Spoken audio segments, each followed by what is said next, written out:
Why children fail in school? That is the next topic. Like Gabbar Singh says, जो डर गया वो fail हो गया. So fear and anxiety are probably the most important reason why children fail in school. This fear and anxiety can be caused due to various reasons such as unnecessarily high pressure from the family or from the teachers, or very high expectations from the students which they are unable to meet. So they are afraid and they get anxious and they are not able to reach up to their potential. So they fail in school. Then there can be boredom. If the teaching methodology is not good, if the material that is provided is not interesting enough, then children tend to get bored. And in case of creative, talented or gifted children, if they are not kept challenged and interested in the classroom by the teachers, then such children will get bored very easily. And if children are bored, they are not paying attention, they are not learning anything in the class, and that leads to failure. There can also be confusion. In case of teacher-centric teaching methodologies or subject-centric methodologies, the focus is on completing the syllabus, or the teacher is deciding what needs to be taught at what pace. So if children are not strong with their basics, and if they are forced to learn the next level concepts, or they are forced to learn the next level ideas or the next level topics, then they get confused because their foundation is not strong enough. And this confusion can lead to fear or anxiety or boredom, and that leads to failure in school. Then there can be lack of motivation as well for various reasons. If children are not motivated to learn, then they will not participate in the activities in the classroom, they will not pay attention in the classroom, and that can lead to failure. Children are very easily influenced by others, especially classmates and friends. So social influence can also be a reason for failure. There might be some children who are good or who can do well academically, but they are in bad company. And if they are bunking classes, or if they are getting into mischievous activities and they are not paying attention in the class, then that leads to failure. So social influence is also a very, very important factor.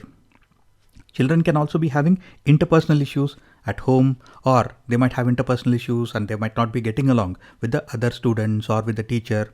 And that interpersonal issues can lead to lack of motivation, fear, anxiety, and lead to failure in school.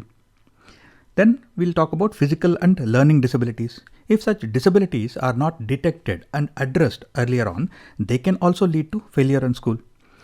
There were some studies which were conducted by some medical institutes which showed that up to 4.5% of children in rural areas and more than 5% of the children in urban areas has eye issues. They had short sight or astigmatism or some other eye issues which could be corrected. However, because of lack of awareness or because they did not get the proper medical checkup at the right time, the issues were not detected, which means that children were having some difficulties in the classroom. They were not able to focus on the textbooks, they were not able to pay attention to what is happening on the board, and that was leading to failure in school. So such physical issues have to be detected and addressed earlier on. Then children could be having various health issues, nutrition issues. So such health issues can lead to lack of motivation and fear and anxiety and lead to failure in school. Then children can be having some family issues as well. For example, children might have some family financial issues, or parents are going through a divorce, or any such issues which cause children to not have a happy family or a stable family, which in turn leads to lack of motivation or boredom or fear and anxiety, which leads to failure. So family issues also play a very, very important factor in the learning of children or the lack of learning in children. And then we'll talk about distractions. Children these days have a lot of distractions. It can be social media, it can be online games. And if children are paying more attention to social media and games and not paying enough attention in the classroom, if they are always distracted, then they are not able to understand what is happening in the classroom, and that can lead to failure in school. So these are all some of the important reasons why children fail in school.